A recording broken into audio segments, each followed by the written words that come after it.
యుద్ధం చెయ్యడమే కాదు, ఆ యుద్ధాన్ని నడపడం కూడా అతిపెద్ద సవాలే. ఎస్, ఇప్పుడు అమెరికాకు ఇరాన్తో జరుగుతున్న యుద్ధం ఆర్థిక సంక్షోభాన్ని తెచ్చిపెడుతుంది. బిలియన్ల డాలర్ల ఖర్చు, సైనికుల ప్రాణ నష్టం, పెరిగిపోతున్న ద్రవ్యోబలనం, మరోవైపు ప్రతిపక్ష డెమోక్రాట్ల నుంచి తీవ్ర విమర్శలు, ఇవన్నీ ఇప్పుడు ట్రంప్ సర్కారును గందరగోళంలోకి నెట్టేస్తున్నాయి. ఇప్పటి వరకు ఈ యుద్ధానికి అమెరికా చేసిన ఖర్చు ఎంతో తెలిస్తే ఆశ్చర్యపోవాల్సిందే. సెప్టెంబర్ చివరి నాటికి ఈ ఖర్చు ఇంకా ఏ స్థాయికి చేరుతుందోనని పెంటగాన్ వణికిపోతుంది. అసలు అమెరికా రక్షణ మంత్రి పీట్ హెగ్సెట్ కాంగ్రెస్ కమిటీ ముందు వెల్లడించిన సంచలన నిజాలేంటి? పెంటగాన్ కోరిన భారీ బడ్జెట్ వెనుకున్న సీక్రెట్ ఏంటి? ఈ స్టోరీలో పూర్తిగా తెలుసుకుందాం. ఇరాన్పై చేస్తున్న యుద్ధం అమెరికా ఆర్థిక మూలాలను దెబ్బతీస్తుంది. US defence secretary Pete Hegseth Congress committee విచారణ సందర్భంగా వెల్లడించిన గణాంకాలు అమెరికా ప్రజాప్రతినిధులను తీవ్ర దిగ్భ్రాంతికి గురిచేశాయి. ఇప్పటి వరకు ఇరాన్తో జరిగిన యుద్ధం ఖర్చు $37.5 బిలియన్ చేరిందని పీట్ హెగ్సెట్ అధికారికంగా ప్రకటించారు. అంటే మన ఇండియన్ కరెన్సీలో అక్షరాల 3,20,000 కోట్లు. అంతేకాకుండా ఈ అత్యవసర యుద్ధ వ్యయాన్ని భరించేందుకు అమెరికా కాంగ్రెస్ వెంటనే అదనపు నిధులను ఆమోదించాలని ఆయన కోరారు. గత నెలలోనే అమెరికా అధ్యక్షుడు ట్రంప్ కాంగ్రెస్ను $90 బిలియన్ అంటే సుమారు 7.7 లక్షల కోట్ల రూపాయలు అదనపు నిధులు కేటాయించాలని రిక్వెస్ట్ పెట్టారు. ఈ అదనపు ప్యాకేజీలో ఎక్కువ భాగం కేవలం ఇరాన్తో యుద్ధానికే సరిపోతుందని విశ్లేషకులు భావిస్తున్నారు. యుద్ధ ఖర్చులు అదుపు తప్పడంతో అమెరికా రక్షణ శాఖ తన భవిష్యత్ బడ్జెట్ ప్రతిపాదనతో కాంగ్రెస్ను దిగ్భ్రాంతికి గురిచేసింది. 2027 ఆర్థిక సంవత్సరానికి గాను పెంటగాన్ ఏకంగా $1.5 ట్రిలియన్ అంటే సుమారు 128 లక్షల కోట్ల రూపాయలు బడ్జెట్ను ప్రతిపాదించింది. కాంగ్రెస్ కమిటీ ముందు డిఫెన్స్ సెక్రటరీ పీట్ హెగ్సెట్ మాట్లాడుతూ, ఈ భారీ నిధులను గనక కాంగ్రెస్ ఆమోదించకపోతే అమెరికా జాతీయ భద్రతకు కోలుకోలేని ఆటంకం కలుగుతుంది, మన సైనిక నిల్వలు, వ్యూహాత్మక స్థావరాలు ప్రమాదంలో పడతాయని హెచ్చరించారు. అయితే joint chiefs of staff chairman general Dan Caine వేరే ప్రధాన సమస్యను లేవనెత్తారు. యుద్ధ వ్యయాలు విపరీతంగా పెరగడం వల్ల అమెరికా సాధారణ మిలిటరీ ట్రైనింగ్ ప్రోగ్రామ్స్, ఆయుధాల ఆధునీకరణపై తీవ్ర ప్రతికూల ప్రభావం పడుతుందని ఆయన ఆందోళన వ్యక్తం చేశారు. ఇరాన్ యుద్ధంతో అమెరికాకు ఆర్థిక భారమే కాకుండా సైనికుల ప్రాణ నష్టం కూడా పెద్ద సమస్యగా మారింది. పెంటగాన్ విడుదల చేసిన అధికారిక నివేదిక ప్రకారం ఇప్పటి వరకు ఇరాన్తో జరుగుతున్న హోరాహోరీ పోరులో 18 మంది అమెరికా సైనికులు మరణించారు. దాదాపు 430 మంది సైనికులు తీవ్రంగా గాయపడ్డారు. అయితే జూలై 7 నాటి ఘర్షణల తర్వాత గాయపడ్డ సైనికుల్లో 96% మంది కోలుకొని తిరిగి విధుల్లో చేరారని అధికారులు వెల్లడించారు. అయినప్పటికీ తమ సొంత సైనికుల మరణాలపై అమెరికా ప్రజల్లో నిరసన జ్వాలాలు వ్యక్తమవుతున్నాయి. మరోవైపు అమెరికాలో త్వరలో జరగబోయే మధ్యంతర ఎన్నికలు ట్రంప్ సర్కారుకు ఈ యుద్ధం రూపంలో అతిపెద్ద గండంగా మారింది. ప్రతిపక్ష డెమోక్రాట్లు ఈ యుద్ధ వ్యయాన్ని, దేశంలో పెరుగుతున్న ఇన్ఫ్లేషన్ అంశాలను ప్రధాన అస్త్రాలుగా చేసుకుని ట్రంప్ ప్రభుత్వంపై తీవ్రంగా విమర్శలు చేస్తున్నారు. డెమోక్రాట్ సీనియర్ సెనేటర్ పాటీ మురై కాంగ్రెస్ విచారణలో ట్రంప్ పాలనను నిలదీశారు. ఈ యుద్ధం అసలు ఎప్పటికి ముగుస్తుంది? అసలు ఎలాంటి స్పష్టమైన స్ట్రాటజీ లేకుండా ఈ యుద్ధాన్ని ఎక్కువ కాలం సాగదీస్తున్నారా? ప్రభుత్వం కాంగ్రెస్కు సరైన సమాచారం ఇవ్వకుండా దాస్తుంది అంటూ తీవ్ర స్థాయిలో మండిపడ్డారు. యుద్ధం ఇలా సుదీర్ఘకాలంగా కొనసాగితే అమెరికా ఆర్థిక వ్యవస్థ కూలిపోయే ప్రమాదం ఉందనే హెచ్చరికలు సొంత దేశంలోనే వినిపిస్తున్నాయి. ఇటీవలే అమెరికా, ఇరాన్ మధ్య కుదిరిన తాత్కాలిక కాల్పుల విరమణ ఒప్పందం దారుణంగా కుప్పకూలిపోయింది. ఈ పీస్ డీల్ బ్రేక్ అవ్వగానే ఇరు దేశాలు మళ్లీ పరస్పర క్షిపణులు, డ్రోన్లతో విరుచుకుపడుతున్నాయి.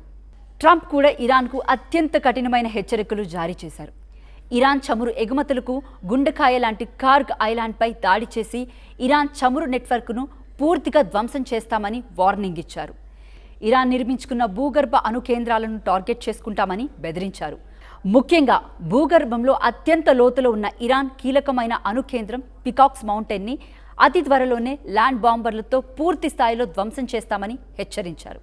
అలాగే ఇంధన కేంద్రాలు, కీలకమైన వంతెనలు, వ్యూహాత్మక మౌలిక సదుపాయాలపై దాడులు విస్తరించేందుకు తమ సైన్యం రెడీగా ఉందని ట్రంప్ ప్రకటించడం ప్రపంచ దేశాలను భయాందోళనకు గురి చేస్తుంది. ఇరాన్ కూడా ఏమాత్రం వెనక్కి తగ్గడం లేదు. ఒకవేళ కార్గ్ ఐలాండ్ లేదా తమ అణు కేంద్రాలపై అమెరికా దాడి చేస్తే హర్మూజ్ జలసంధిని పూర్తిగా మూసివేస్తామని గల్ఫ్ రీజియన్లోని అమెరికా మిత్ర దేశాల చమురు క్షేత్రాలపై ప్రతీకారం తీర్చుకుంటామని ఐఆర్జీసీ హెచ్చరిస్తుంది. దీనివల్ల అంతర్జాతీయ మార్కెట్లో క్రూడ్ ఆయిల్ ప్రైసెస్ భారీగా పెరిగే ప్రమాదం ఉంది. ఇది అమెరికాతో పాటు ప్రపంచవ్యాప్తంగా తీవ్ర ఆర్థిక మాంద్యానికి దారితీసే అవకాశం ఉందని ఆర్థిక విశ్లేషకులు హెచ్చరిస్తున్నారు. ఇరాన్పై పైచేయి సాధించేందుకు అమెరికా వేస్తున్న ప్రతి అడుగు ఆ దేశ ఆర్థిక వ్యవస్థకి ఒక పెద్ద ఉరితాడుగా మారుతుంది. బిలియన్ల కొద్దీ డాలర్ల రక్షణ ఖర్చు, సైనికుల ప్రాణనష్టం, సొంత దేశంలోనే తీవ్రమవుతున్న వ్యతిరేకత నడుమ ట్రంప్ ప్రభుత్వం ఈ యుద్ధాన్ని ఎలా ముందుకు తీసుకెళ్తుందనేది ఇప్పుడు ప్రపంచవ్యాప్తంగా ఆందోళన రేపుతుంది.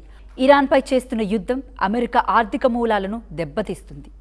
US defence secretary Pete Hegseth Congress committee విచారణ సందర్భంగా వెల్లడించిన గణాంకాలు అమెరికా ప్రజాప్రతినిధులను తీవ్ర దిగ్భ్రాంతికి గురిచేశాయి. ఇప్పటి వరకు ఇరాన్తో జరిగిన యుద్ధం ఖర్చు $37.5 బిలియన్ చేరిందని పీట్ హెగ్సెట్ అధికారికంగా ప్రకటించారు. అంటే మన ఇండియన్ కరెన్సీలో అక్షరాల 3,20,000 కోట్లు. అంతేకాకుండా ఈ అత్యవసర యుద్ధ వ్యయాన్ని భరించేందుకు అమెరికా కాంగ్రెస్ వెంటనే అదనపు నిధులను ఆమోదించాలని ఆయన కోరారు. గత నెలలోనే అమెరికా అధ్యక్షుడు ట్రంప్ కాంగ్రెస్ను $90 బిలియన్ అంటే సుమారు 7.7 లక్షల కోట్ల రూపాయలు అదనపు నిధులు కేటాయించాలని రిక్వెస్ట్ పెట్టారు. ఈ అదనపు ప్యాకేజీలో ఎక్కువ భాగం కేవలం ఇరాన్తో యుద్ధానికే సరిపోతుందని విశ్లేషకులు భావిస్తున్నారు. యుద్ధ ఖర్చులు అదుపు తప్పడంతో అమెరికా రక్షణ శాఖ తన భవిష్యత్ బడ్జెట్ ప్రతిపాదనతో కాంగ్రెస్ను దిగ్భ్రాంతికి గురిచేసింది. 2027 ఆర్థిక సంవత్సరానికి గాను పెంటగాన్ ఏకంగా $1.5 ట్రిలియన్ అంటే సుమారు 128 లక్షల కోట్ల రూపాయలు బడ్జెట్ను ప్రతిపాదించింది. కాంగ్రెస్ కమిటీ ముందు డిఫెన్స్ సెక్రటరీ పీట్ హెగ్సెట్ మాట్లాడుతూ ఈ భారీ నిధులను గనక కాంగ్రెస్ ఆమోదించకపోతే అమెరికా జాతీయ భద్రతకు కోలుకోలేని ఆటంకం కలుగుతుంది. మన సైనిక నిల్వలు, వ్యూహాత్మక స్థావరాలు ప్రమాదంలో పడతాయని హెచ్చరించారు. అయితే joint chiefs of staff chairman general Dan Caine వేరే ప్రధాన సమస్యను లేవనెత్తారు. యుద్ధ వ్యయాలు విపరీతంగా పెరగడం వల్ల అమెరికా సాధారణ మిలిటరీ ట్రైనింగ్ ప్రోగ్రామ్స్, ఆయుధాల ఆధునీకరణపై తీవ్ర ప్రతికూల ప్రభావం పడుతుందని ఆయన ఆందోళన వ్యక్తం చేశారు. ఇరాన్ యుద్ధంతో అమెరికాకు ఆర్థిక భారమే కాకుండా సైనికుల ప్రాణ నష్టం కూడా పెద్ద సమస్యగా మారింది. పెంటగాన్ విడుదల చేసిన అధికారిక నివేదిక ప్రకారం ఇప్పటి వరకు ఇరాన్తో జరుగుతున్న హోరాహోరీ పోరులో 18 మంది అమెరికా సైనికులు మరణించారు. దాదాపు 430 మంది సైనికులు తీవ్రంగా గాయపడ్డారు. అయితే జూలై 7 నాటి ఘర్షణల తర్వాత గాయపడ్డ సైనికుల్లో 96% మంది కోలుకొని తిరిగి విధుల్లో చేరారని అధికారులు వెల్లడించారు. అయినప్పటికీ తమ సొంత సైనికుల మరణాలపై అమెరికా ప్రజల్లో నిరసన జ్వాలాలు వ్యక్తమవుతున్నాయి. మరోవైపు అమెరికాలో త్వరలో జరగబోయే మధ్యంతర ఎన్నికలు ట్రంప్ సర్కారుకు ఈ యుద్ధం రూపంలో అతిపెద్ద గండంగా మారింది. ప్రతిపక్ష డెమోక్రాట్లు ఈ యుద్ధ వ్యయాన్ని, దేశంలో పెరుగుతున్న ఇన్ఫ్లేషన్ అంశాలను ప్రధాన అస్త్రాలుగా చేసుకుని ట్రంప్ ప్రభుత్వంపై తీవ్రంగా విమర్శలు చేస్తున్నారు. డెమోక్రాట్ సీనియర్ సెనేటర్ పాటీ మురై కాంగ్రెస్ విచారణలో ట్రంప్ పాలనను నిలదీశారు. ఈ యుద్ధం అసలు ఎప్పటికి ముగుస్తుంది? అసలు ఎలాంటి స్పష్టమైన స్ట్రాటజీ లేకుండా ఈ యుద్ధాన్ని ఎక్కువ కాలం సాగదీస్తున్నారా? ప్రభుత్వం కాంగ్రెస్కు సరైన సమాచారం ఇవ్వకుండా దాస్తుంది అంటూ తీవ్ర స్థాయిలో మండిపడ్డారు. యుద్ధం ఇలా సుదీర్ఘకాలంగా కొనసాగితే అమెరికా ఆర్థిక వ్యవస్థ కూలిపోయే ప్రమాదం ఉందనే హెచ్చరికలు సొంత దేశంలోనే వినిపిస్తున్నాయి. ఇటీవలే అమెరికా, ఇరాన్ మధ్య కుదిరిన తాత్కాలిక కాల్పుల విరమణ ఒప్పందం దారుణంగా కుప్పకూలిపోయింది. ఈ పీస్ డీల్ బ్రేక్ అవ్వగానే ఇరు దేశాలు మళ్లీ పరస్పర క్షిపణులు, డ్రోన్లతో విరుచుకుపడుతున్నాయి. ట్రంప్ కూడా ఇరాన్కు అత్యంత కఠినమైన హెచ్చరికలు జారీ చేశారు. ఇరాన్ చమురు ఎగుమతులకు గుండెకాయ లాంటి కార్గ్ ఐలాండ్పై దాడి చేసి ఇరాన్ చమురు నెట్వర్క్ను పూర్తిగా ధ్వంసం చేస్తామని వార్నింగ్ ఇచ్చారు. ఇరాన్ నిర్మించుకున్న భూగర్భ అణు కేంద్రాలను టార్గెట్ చేసుకుంటామని బెదిరించారు. ముఖ్యంగా భూగర్భంలో అత్యంత లోతులో ఉన్న ఇరాన్ కీలకమైన అణు కేంద్రం పికాక్స్ మౌంటైన్ని అతి త్వరలోనే ల్యాండ్ బాంబర్లతో పూర్తి స్థాయిలో ధ్వంసం చేస్తామని హెచ్చరించారు. అలాగే ఇంధన కేంద్రాలు, కీలకమైన వంతెనలు, వ్యూహాత్మక మౌలిక సదుపాయాలపై దాడులు విస్తరించేందుకు తమ సైన్యం రెడీగా ఉందని ట్రంప్ ప్రకటించడం ప్రపంచ దేశాలను భయాందోళనకు గురిచేస్తుంది. ఇరాన్ కూడా ఏమాత్రం వెనక్కి తగ్గడం లేదు. ఒకవేళ కార్గ్ ఐలాండ్ లేదా తమ అణు కేంద్రాలపై అమెరికా దాడి చేస్తే హర్మూజ్ జలసంధిని పూర్తిగా మూసివేస్తామని, గల్ఫ్ రీజియన్లోని అమెరికా మిత్ర దేశాల చమురు క్షేత్రాలపై ప్రతీకారం తీర్చుకుంటామని ఐఆర్జీసీ హెచ్చరిస్తుంది. దీనివల్ల అంతర్జాతీయ మార్కెట్లో క్రూడ్ ఆయిల్ ప్రైసెస్ భారీగా పెరిగే ప్రమాదం ఉంది. ఇది అమెరికాతో పాటు ప్రపంచవ్యాప్తంగా తీవ్ర ఆర్థిక మాంద్యానికి దారితీసే అవకాశం ఉందని ఆర్థిక విశ్లేషకులు హెచ్చరిస్తున్నారు. ఇరాన్పై పైచేయి సాధించేందుకు అమెరికా వేస్తున్న ప్రతి అడుగు ఆ దేశ ఆర్థిక వ్యవస్థకి ఒక పెద్ద ఉరితాడుగా మారుతుంది. బిలియన్ల కొద్దీ డాలర్ల రక్షణ ఖర్చు, సైనికుల ప్రాణనష్టం, సొంత దేశంలోనే తీవ్రమవుతున్న వ్యతిరేకత నడుమ ట్రంప్ ప్రభుత్వం ఈ యుద్ధాన్ని ఎలా ముందుకు తీసుకెళ్తుందనేది ఇప్పుడు ప్రపంచవ్యాప్తంగా ఆందోళన రేపుతుంది. ఒకవేళ ట్రంప్ హెచ్చరించినట్లు ఇరాన్ భూగర్భ అణు కేంద్రంపై కార్గ్ ఐలాండ్పై దాడి జరిగితే అది మూడో ప్రపంచ యుద్ధానికి దారితీస్తుందా, లేక ఆర్థిక భారాన్ని తట్టుకోలేక అమెరికా వెనక్కి తగ్గుతుందా అనేది ఆసక్తి రేపుతుంది.